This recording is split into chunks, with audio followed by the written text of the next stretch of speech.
Any website? Yeah, any website. It's good to start with. Where's it going? Where's it going?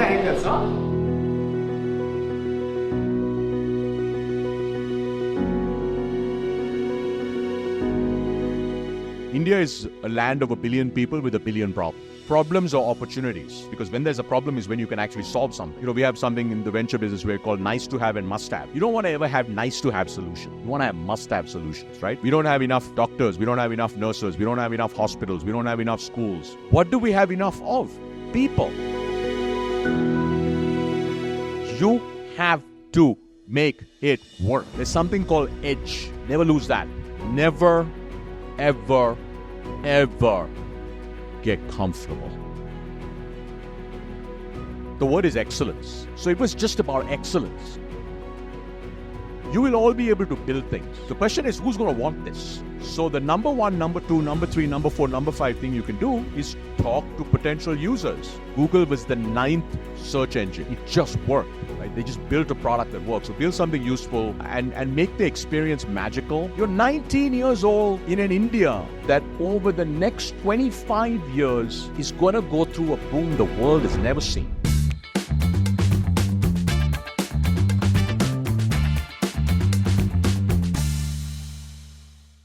Thank you for being here, Rajan. By the way, for all of you, Rajan has been involved with Scalar right from the beginning. When it comes to taking critical decisions, me and everyone, we usually go to him to take advice. And there are a lot of startups in the Indian ecosystem that started their journey with Rajan being the advisor. So the person that you see here has been, in a way, very instrumental to like what the startup ecosystem looks like today. So thank you, Rajan, for being here. Very, very glad to have you here in the campus. I wanted to maybe spend some time asking a few questions, and I'm sure like the answers are going to be the guiding material for a lot of students here. I was going through your LinkedIn page, and your career journey has been like what I would describe as a picture-perfect journey. You did your BSc from MIT in mechanical engineering, and then your master's from Stanford. You were a partner at McKinsey. You were head for Dell India. Then you were head for Microsoft India, head for Google India. Maybe before I start asking you all the questions, a quick check. Like, can you maybe just talk a little bit about how did that happen? Like, how did you make your career choices, and if there is something that we can learn from there? Yeah. Firstly, thank you for having me. And it's absolutely wonderful to be here. I remember 5 years ago when our firm was fortunate to partner with Anshuman and the Scalar team. I don't know how many people were there in the company. When we partnered, we were about 60 people. There you go. Yeah. So it's amazing to see now you have 191 students in your class. So congratulations on being at Scalar. I hope you all have an extraordinary learning experience here and then go on to do amazing things. Look, so I think in terms of your question, Anshuman, short answer is, look, I didn't have a choice. Okay, so let me elaborate. By the way, the best way in life, the only one thing you need in life is hunger. I don't mean physical hunger. I mean you got to do it, period. Okay, so I grew up in Sri Lanka. I don't know. How many of you have been to Sri Lanka? Anybody been to Sri Lanka? Or not yet? Okay. Anyway, it's this tiny island off the coast of Tamil Nadu. My grandmother is from Chennai. So first thing is I had to leave Sri Lanka because I'm Sri Lankan Tamil. None of you were born, but the country went through a 30-year sort of civil war, and one day tens of thousands of Tamils died. After that, pretty much everybody who could leave the country left. So first thing is I had to leave Sri Lanka to go somewhere. And I was fortunate to have a counselor in my school who said, you should apply to MIT. I had no idea what MIT was, so I applied to MIT. And so that's how I ended up there. And then when I was at MIT, it was obviously a great school, much like yours. But it was in Boston. It was very cold.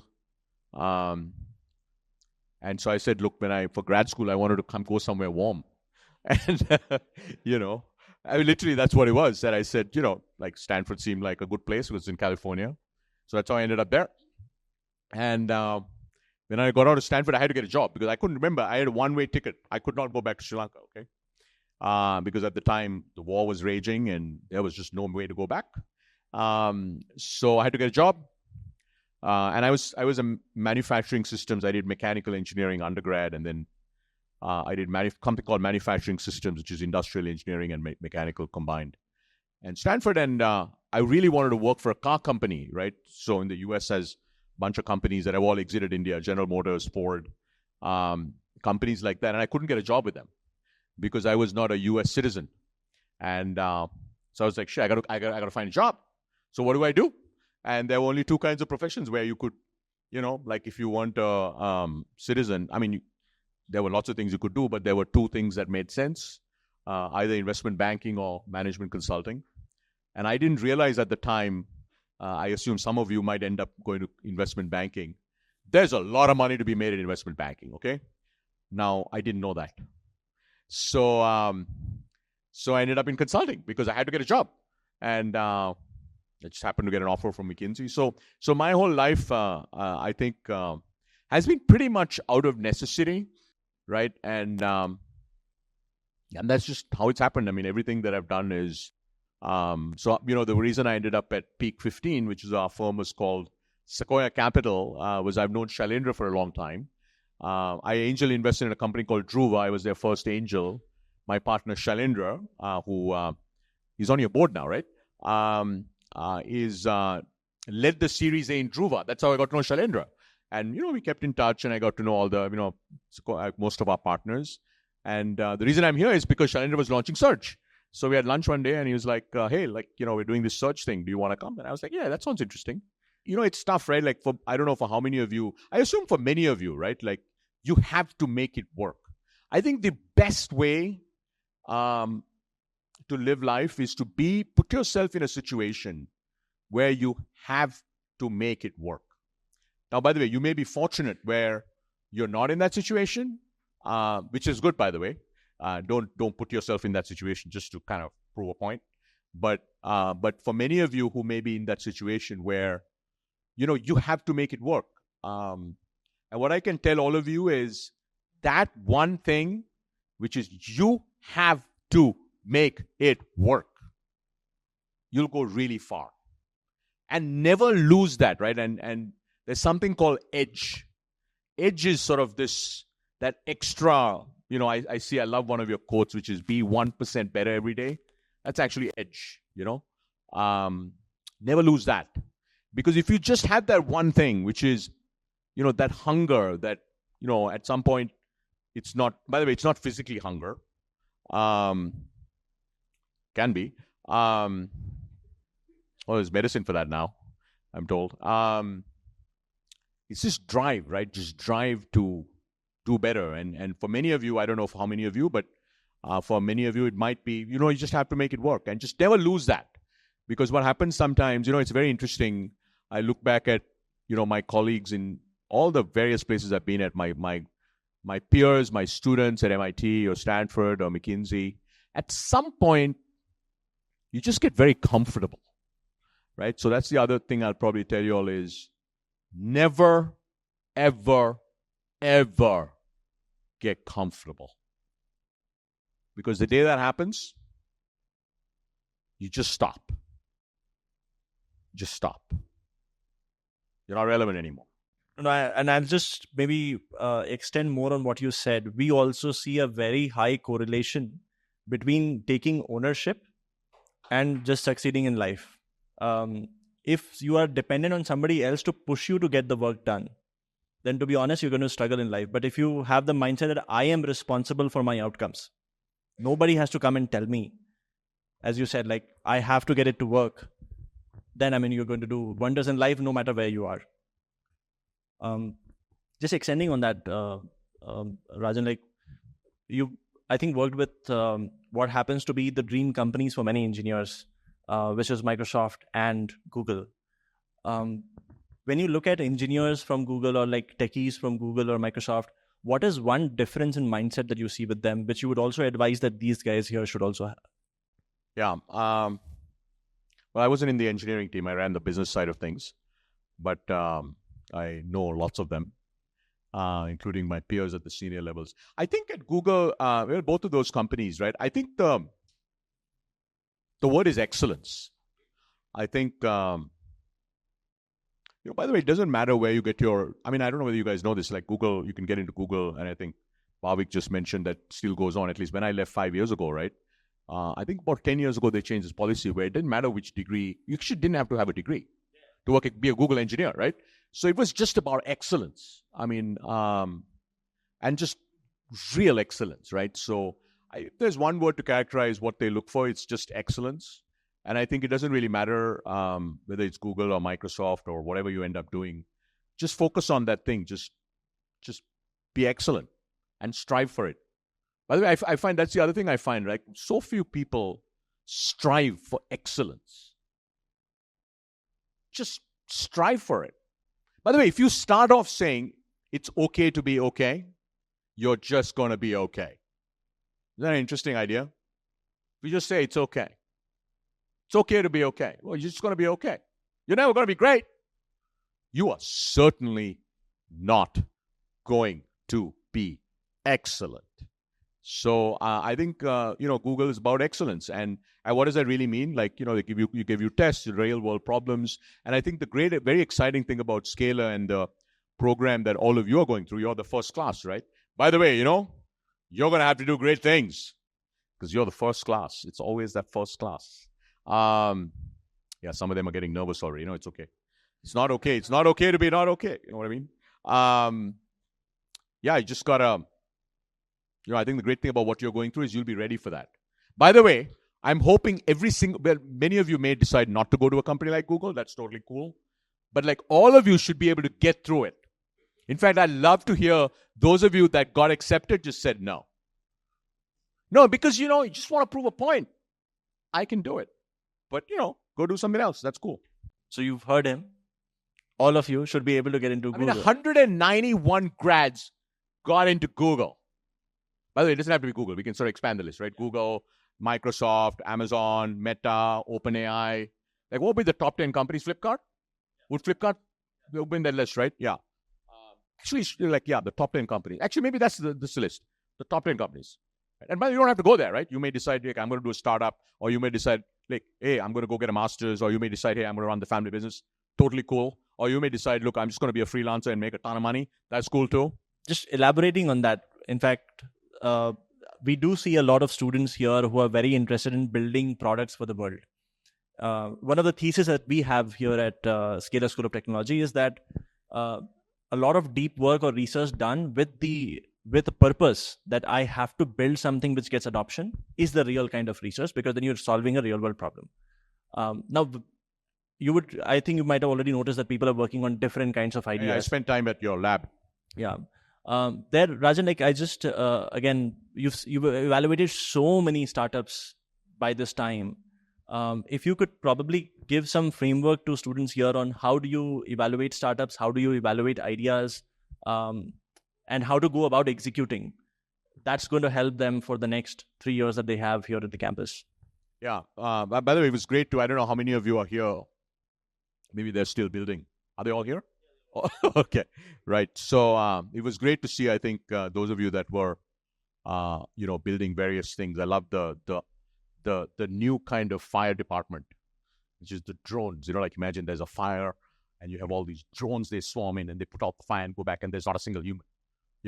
Like the new fire department, straight out of Scalar Technology Labs. I really like the projects that the teams are working on. I think the most important thing, let me start with that, which is before I tell you, we invest. By the way, my partner Pushpak is here. I don't know where he is. Maybe he left.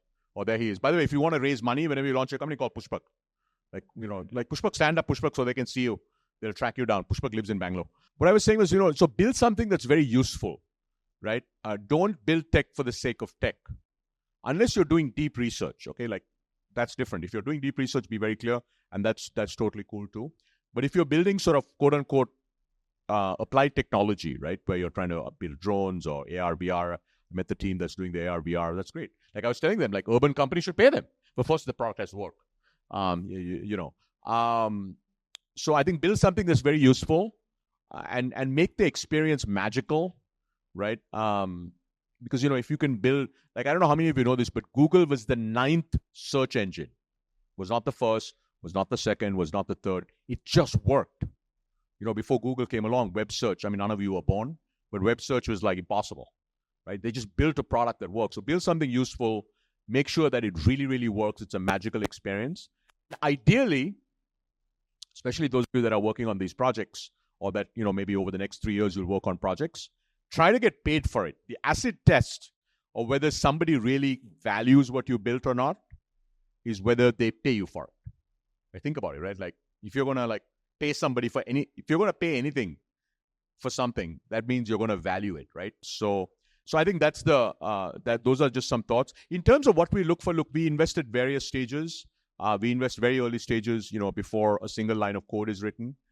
In those cases, we're looking at the caliber of the founding team, right? Do they really come with deep expertise in something that they've done? And second, we're looking at the market to say, if you're successful in doing this, can this become a large company, right? Because we have large funds, and you have to build a very large company, right? So that's what we look at. If you already launched something, then we look at, does it work? Does it really work? Where's the AR/VR team? Are they here? Yeah, there you go, guys. They're not going home tonight. You better have the shuttle come very late, right, guys?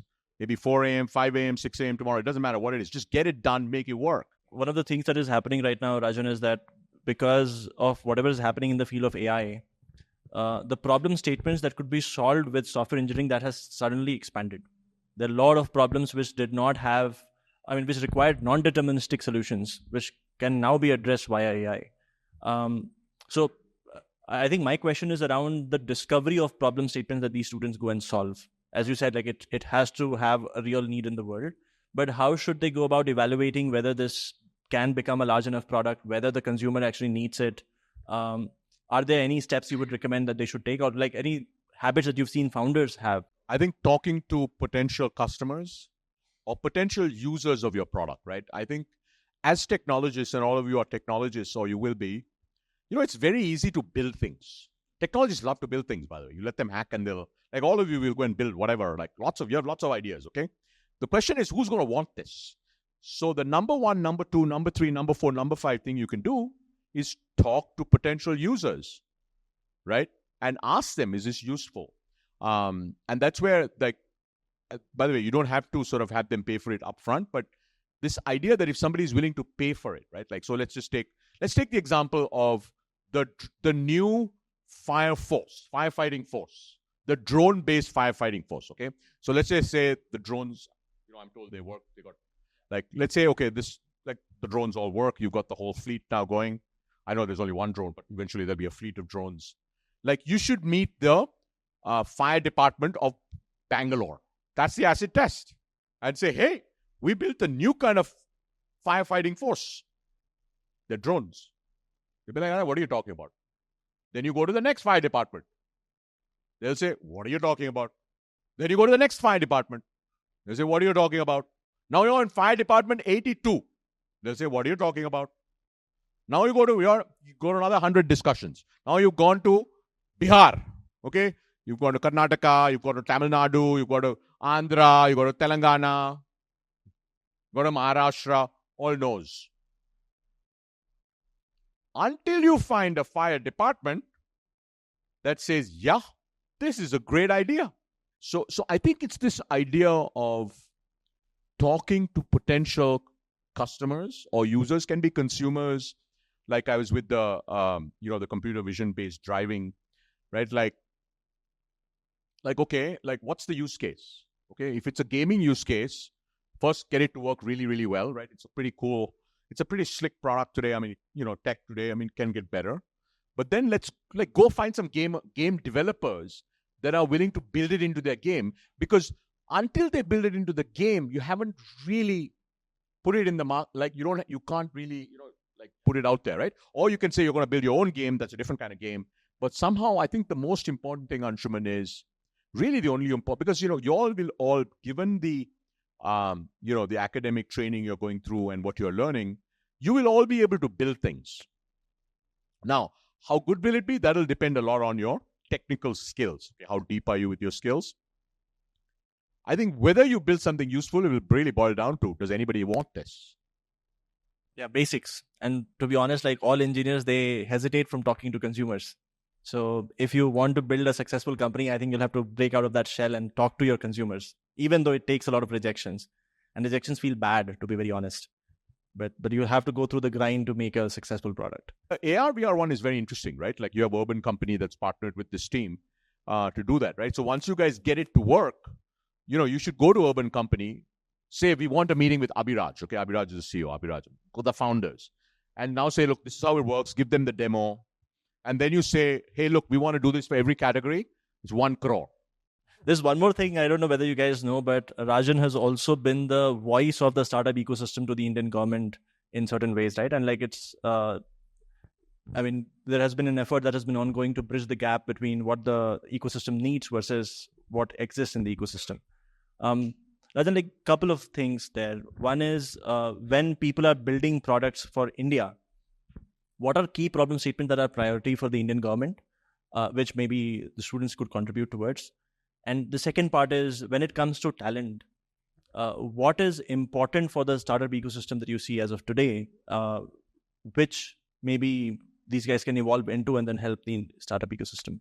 Before I get into specific problems, right, like they have a bunch of missions, right? So there's an AI mission. As all of you know, India is behind on AI. Many reasons for that. But there's an AI mission. They've allocated 10,000 crores. But most of it will go into compute, right? So that you can actually get compute, highly subsidized compute for training and inference. But also they've set aside 2,000 crores to build India's foundation model for India. They've set aside 1,000 crores for funding, seed funding of AI startups. So AI mission is one. There's a semiconductor mission, right? India is on a big drive to make sure that India can build, we can design our own semiconductors over time, have our own fabs. That's also like a 1 lakh crore type mission that they have. Third one is around a new one actually that was just announced in the last, I think, 3 months or so, is a quantum mission.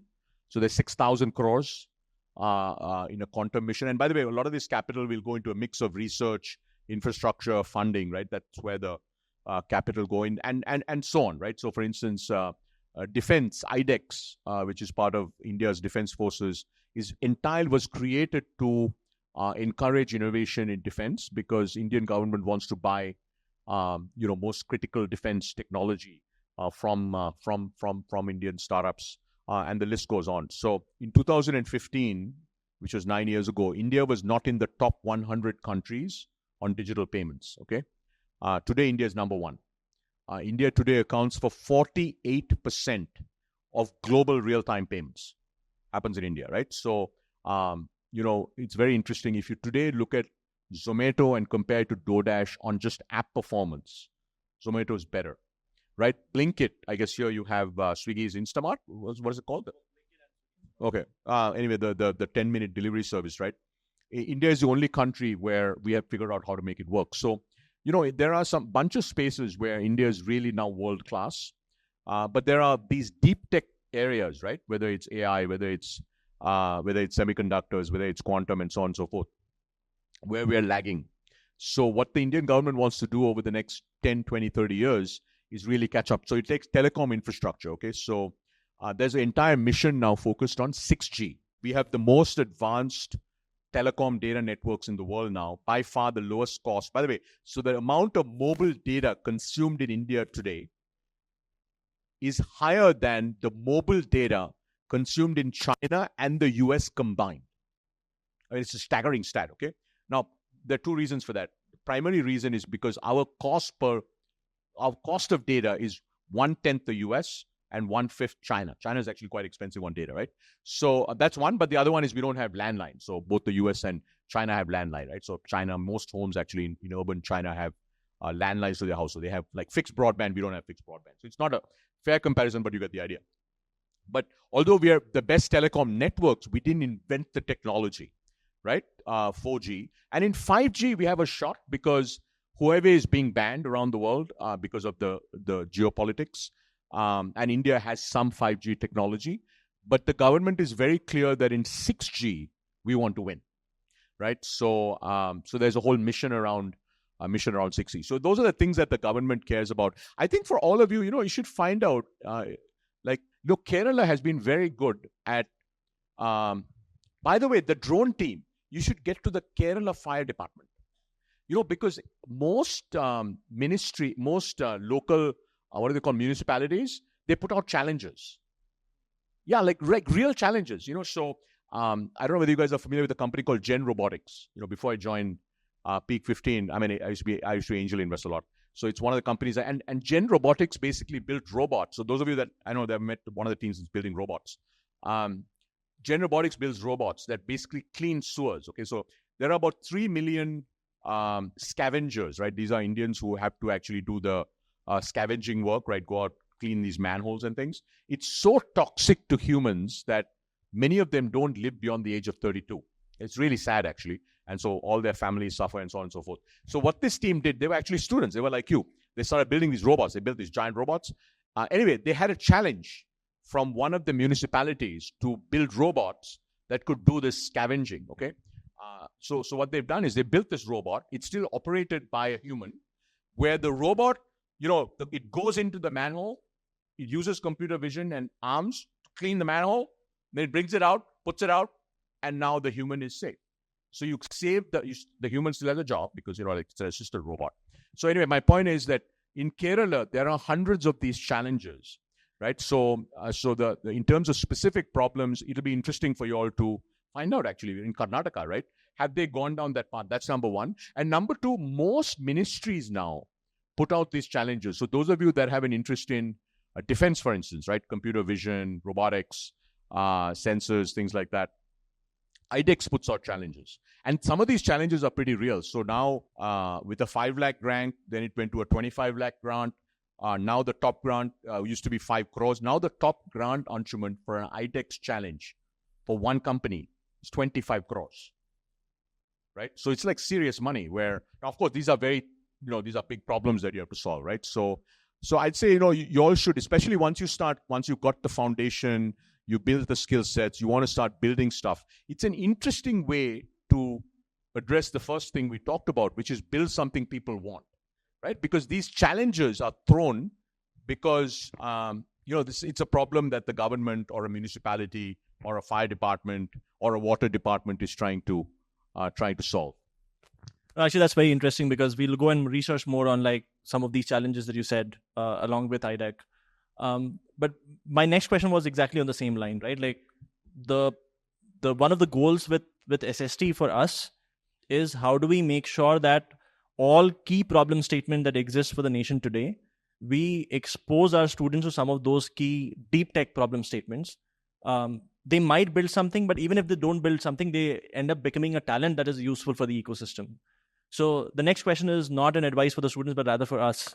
How do you advise we go about getting these list of problem statements that we can then in real world expose our students to? Yeah, I think it's a great question. I think the first thing is, look, it helps to have 2 or 3 really very, very interesting projects come out of Scalar, right? Like, look, I'm just going to pick on the drone firefighting force because, recency helps, by the way, always. The last one you saw, you always remember. Actually, it's not the last one. I just saw all of them. Let's say you do, okay? Now that's really interesting. I hadn't ever thought of that idea, right? Of to have a fleet of drones. That's the new firefighting force, right?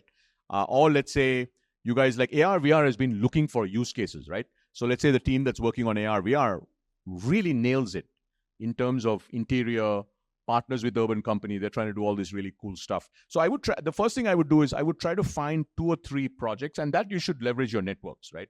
I mean, what you're doing with the urban company, you should try to do with 15 companies, okay, in different industries, right? You can take banking, you can take retail, you can take, right? Like the computer vision team would be very interesting for retail because they're always trying to figure out what's happening in the store and traffic in the store and whatnot. Or you can take, physical traffic out of the streets.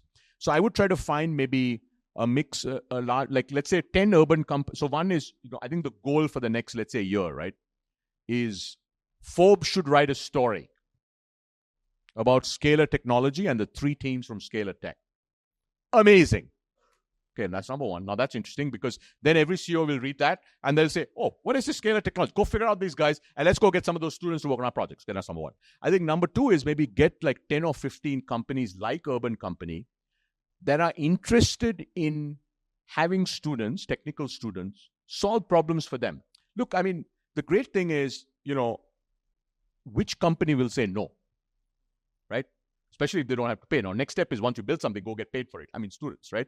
But like which company is going to say no? I think that's a second thing to do. I think the third is, look, if you ask me today, I mean, there's just a huge amount of demand for AI talent, right? So those of you that are interested in AI, if you can find interesting AI projects, and again, right, the way to find those AI projects is go talk to real companies, right? And they'll tell you what problems they're trying to solve. Like India is, look, we think that India is a land of 1 billion people with 1 billion problems. Everything is a problem. By the way, and if you're an entrepreneur or you're an innovator, problems are opportunities, okay?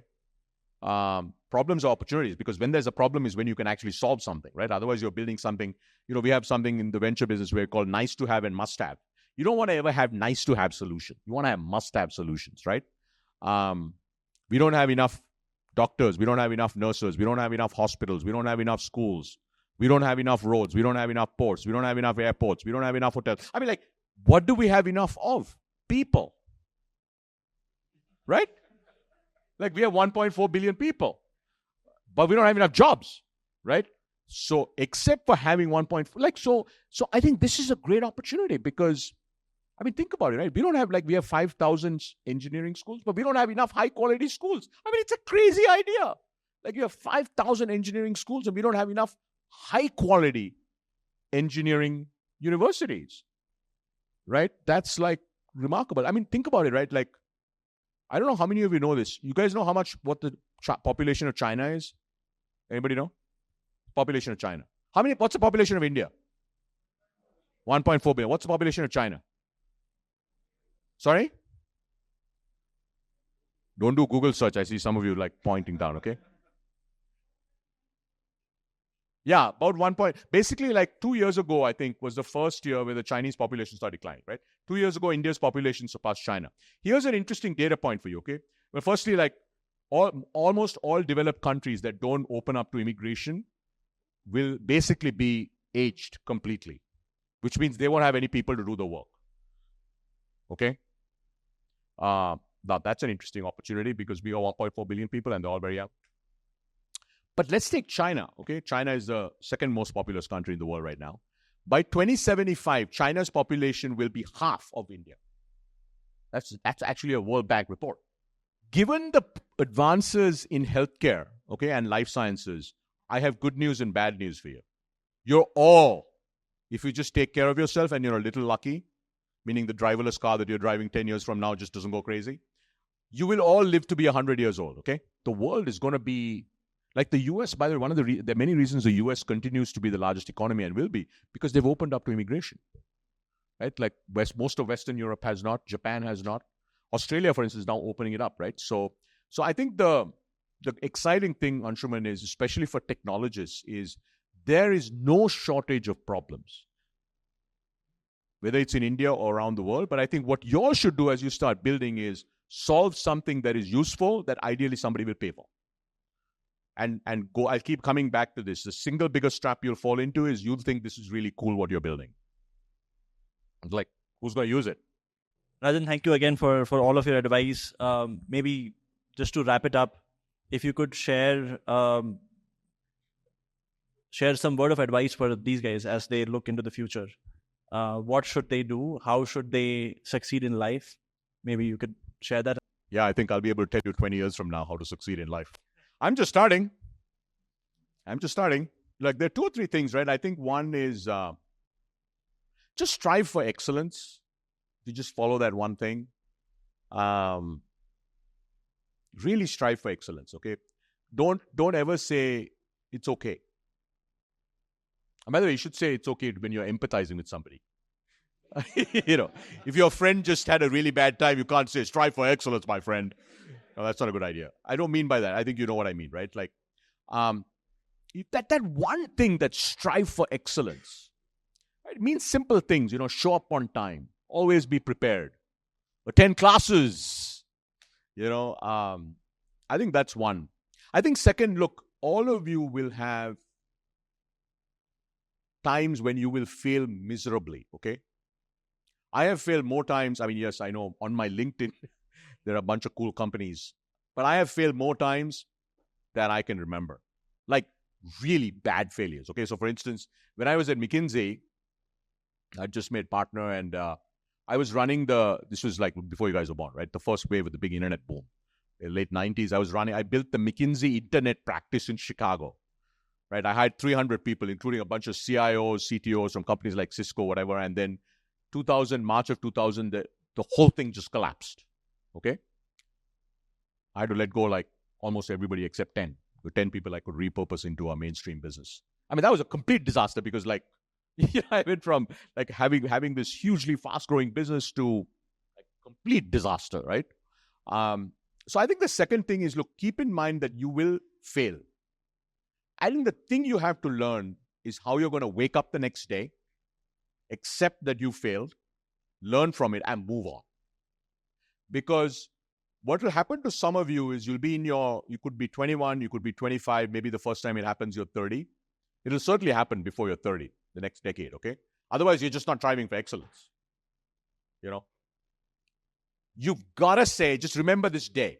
Say, you know what? It happened to me. And you just got to get up the next day. Say, I'm just going to keep going. Learn from it, right? Learn what to do, what not to do. I think that's the second thing, which is, you can't really do anything amazing if you don't fail, right? I mean, entrepreneurs know this well because, they fail a lot more. But for anybody, by the way, it doesn't matter. I mean, I've been a professional my whole life, okay, all these companies. I think that's number two. I think the third thing is never forget where you came from. Right? Never forget where you came from. Because sometimes it's easy, especially those, I think most of you will hopefully become very, very successful. It's easy to forget where you came from. Don't forget why you made it, right? It's your parents, it's your teachers, could be your primary school, your high school, whatever. It could be Scalar, hopefully it is.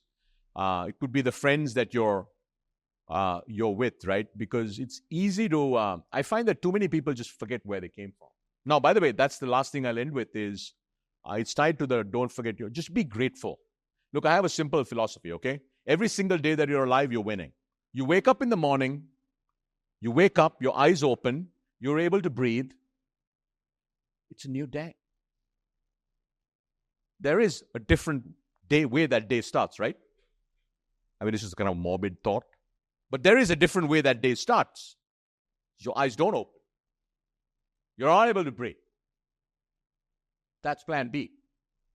Right? So that's probably the last thing is just be grateful. Look, you're at Scalar. It's amazing. You're in Bangalore. You're 19 years old in an India that over the next 25 years is going to go through a boom the world has never seen.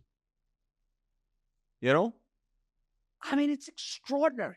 So I don't care what problems you have. Just wake up every day. Be grateful. So be grateful, go for excellence, be okay with failure, and never ever forget where you came from.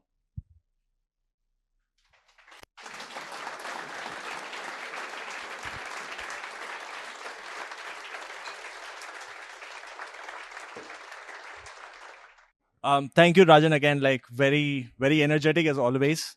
I wish to borrow some of your energy someday, if I can. By the way, we'll open the floor for some questions in case any of you have. Yeah, let's take some questions. What's on your mind? So do you see any work culture difference in American peoples and here at Indian? Yeah, I mean, look, I think every culture is different. Firstly, you can't ever be late, like ever. Like never, like ever. Yeah, look, so I think there's a lot of difference. Look, so we tend to, by the way, discipline is very important there, right? So if you say you're going to get something done by 5 p.m., it's 5 p.m. It's not 5:01. It's not 5:02. You just can't be late. Meeting starts at 9, it starts at 9. Meeting starts at 10, it starts at 10. Doesn't matter what the traffic is. Doesn't matter whether it's wearing. It doesn't matter whether there was an earthquake in Hawaii.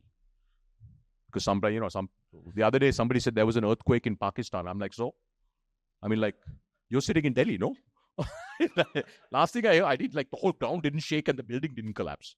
So I think discipline is very important. It tends to be more, it's less, India is very relationship-based. It's very much more social as a society, right? It tends to be much more business-focused. The work culture is more, there's of course relationships and friends and stuff, but India, I think, is much better that way in that it's much more social, things like that. But at the end of the day, look, I think if you ask the question slightly differently, there are so many common things between the high-performing companies in India and the high-performing companies anywhere in the world. But I would say the single biggest thing is just discipline. Discipline and very focused on outcomes. So, sir, you said that India will boom like anything in the next 25 years. So, I wanted to ask that for us, would India be which would be a great place to live? Like, if we live in India and grow with India, would that be better? Or if we go to US, that would be better? Like, I'm just curious about. Yeah, I think it's a great question. Look, firstly, if you feel like you really want to live outside India, my counsel is find a way to go live outside India. Because I'm sure some of you have heard this from your parents maybe. Like, you don't want to be 80 years old and have any regrets. Okay? Saying, oh, wow, I wish I'd lived in America, or wish I'd lived in London, or I wish I lived in Scandinavia, or I wish I'd gone to Japan. Like, go do it, right? So I think that's the most important thing, right? I think what has changed, I would say, over the last probably 10, 15 years in India is there are as many opportunities in India today, professionally, whether you want to be a professional, whether you want to start up a company, whether you want to have impact on society. There are as many opportunities here as there are in the US. Okay? And I would say for top talent, although the academic environment is probably much more competitive, like it's harder to get into a good school, it's harder to get into a good university. But if you look at for top talent, I would say that the opportunity set in India is probably is higher only because there's so much opportunity, right? Like 1 billion people with 1 billion problems. So that I would have not said that, like I moved to India in 2004 or 5. I would have not said that then, right? At that point, just to give you a sense, when I moved to India from the US, I spent 20 years in the US. The GDP per capita of India was the GDP of capita of Sudan today. So how many of you will move to Sudan? I love Africa, but like some people are like where's Sudan? It's in Africa. It's okay. So like it's changed. Like today we're at, this GDP per capita is still low, right? It's $2,500 per capita, but it's growing very fast. So long answer to your question. Look, if you've been curious, I really want to work somewhere else, you should find a way to get to that. But you should know that today, and certainly for the next 10, 20, 30 years, the opportunity set in India is enormous. Hello, sir. I'm Ria. Sir, I wanted to know, why did you leave Google? So I'd spent 8 years at Google. I actually left Google. So I work for a venture capital firm, just so that, I don't know, many of you probably don't know what that is. So what we do is we invest in startups, right? So let's say some of you decide to start up. Oh, I have to remember to mention that before we wrap up. So let's say some of you decide to start a technology company. Okay, so let's say the drone company, they've decided they built the world's first firefighting drone force, and they've closed 10 contracts, right? And then they need to raise whatever, 10 crores or 15 crores. So that's what we do. We invest in startups, early stage startups. So that's what our current firm does. So I left Google because, look, I was very intrigued by what venture capital, this industry is. I'd spent 8 years at Google. I was running most of Asia. I loved it. But I thought this was something that would be very, very interesting to do. So in our firm, we have something called Surge. It's a program. It's a capital plus program that we run for early stage companies. Scalar was in our very first cohort. Actually, Scalar was in our first cohort, and you're the first cohort for Scalar. The first cohort. There we go. Greatness is, is in your blood now. So that's why I left, because I wanted to try something new. And I think it's a great thing, right? Like, for all of you, some of you may be lucky, you'll get into a company or into one profession and you'll do that for for 30, 40 years. But for many of you, you may decide, by the way, one thing you should do is change jobs every 2 years. Okay? We didn't talk about that. I mean, I think this generation, they love to change jobs every 18, 24 months. Look, 18, 24 months, you don't do anything. People come and give me all these stories about like, oh, wow, you did like what? Like what? Like, I've been doing these things, right? So spend enough time. Like McKinsey was a fantastic firm. I don't know how many of you are familiar. It's a management consulting firm. It's, as blue chip as they get. I spent 11 years there. I was a partner. But when I left because I wanted to do something different. I wanted to learn how to run businesses.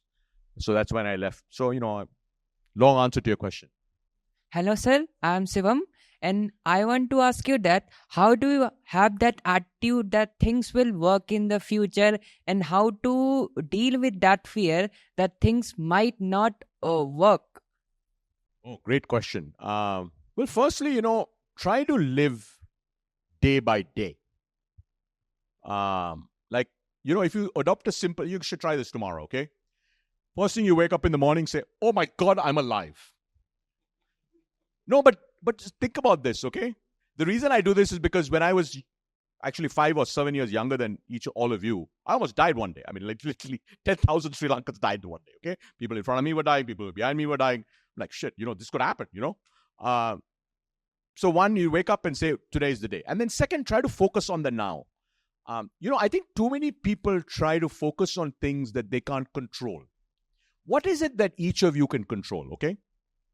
Each of you can control whether you come to class or not. Each of you can control how hard you work. Each of you can control what you eat.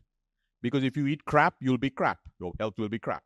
Okay? Each of you can control whether you work out or not. Each of you can control which friends you want to have, which friends you don't want to have. Each of you can control how close you want to be a family, to your extended family, etc. Right? Those are things that you can control. Okay? You can't control whether you're going to have a job 4 years from now or not. It's something you just can't control. Right? It all depends on what you do today and what you do tomorrow. Right? If you do very well in school and you do the right things and you... So I think, and by the way, this is good in life, but it's also very good in business, where, I've always believed that just focus on what you can control. And if you just get good at that, you'll worry less about, hey, what's going to happen to me 4 years from now, or is the world going to be there or not, or et cetera, et cetera. So, and I think if you just try tomorrow, wake up tomorrow and say, whoa, I'm alive. This is awesome. And then just focus on tomorrow. And just nail it. Tomorrow, just be 1% better. That's the motto, right? One of your taglines of the school. I love that. Just be 1% better every single day. By the way, 1% better, you compound that, you're going to be extraordinary in a year. Hi, sir. I'm Pritesh. First of all, very honored to listen to you, sir. So my question is, what qualities do you believe are essential for effective leadership in tech industry? Yeah, what qualities? Well, I think, look, especially given what you all are studying, technical excellence. You can't lead, if you're technically okay. But you can't just be technically excellent, right? I think you have to look, you have to have vision for, depending on what you're trying to do, right? Where do you want to take whatever you're trying to do? And then look, if you're going to lead, one part of leadership is people leadership, right? If that's what you want to do, by the way, you don't have to. You don't have to, because a lot of people think they want to be a manager. Like, being a manager is really hard. You don't got to manage people. But if you want to do that kind of thing, right, which is lead, let's say, you want to be a CEO of a company, you want to be Sundar Pichai, or you want to be Kalyan at Flipkart, or you want to be Anshuman at Scalar, you have to learn how to manage and lead people, right? And that's about people management. Those are some basic things that, you learn over time. But I think the most important thing that you all can do while you're here for the next 3.5 years or whatever, just focus on excellence. There's some recurring themes here, Hello, sir. Myself, Suryansh. So my question is, in this early age, should we be looking for stability in career by following the traditional paths, or try as many things as we can by taking a bit risks? Look, if you have the luxury to take risks, you should take risks, okay? And let me try to elaborate on that. Look, when I graduated I didn't have anything, okay, like zero. Zero. I paid my way through undergrad and I paid my way through grad. I used to work in a semiconductor lab my first day at Stanford. You know why? Because I couldn't pay for Stanford. I went to Stanford not knowing how I was going to pay for Stanford. And, my mom couldn't afford to pay for it. So when I graduated, the reason I'm bringing this story is I had to get a job. Because, and I was very keen that I had a younger brother who was 5 years younger than me, right? So I didn't have the luxury of, and by the way, and then once I got the job, I loved the job. So, just kept doing that. So I think if you have the luxury to take risks, look, you can't forget where you came from, okay? For those of you that have responsibility, you have responsibility, okay? If you have to take care of a younger brother or a younger sister, you got to do that. But on the other hand, if you have the luxury to take risk and you want to take risk, a lot of people don't want to take risks, right? Go for it. But be excellent, right? Don't do random stuff. I find a lot of people are just doing random stuff. Random stuff is not great because you're not going to be, let's say you want to solve it. Let's say first get excellent, okay? You're here 3.5, 4 years from now. Those of you that want to be world-class at whatever it is, you'll be world-class at whatever it is because, then you can actually say, go do something. But don't do it, just because you want to be doing interesting, cool things. ICPC. Okay. So first of all, congratulations. I saw the ICPC teams out there. There were 4 teams. From Scalar that becomes number one, ICPC, we will fund you, regardless of what you're doing. All right, with that, thank you guys. Great to see you.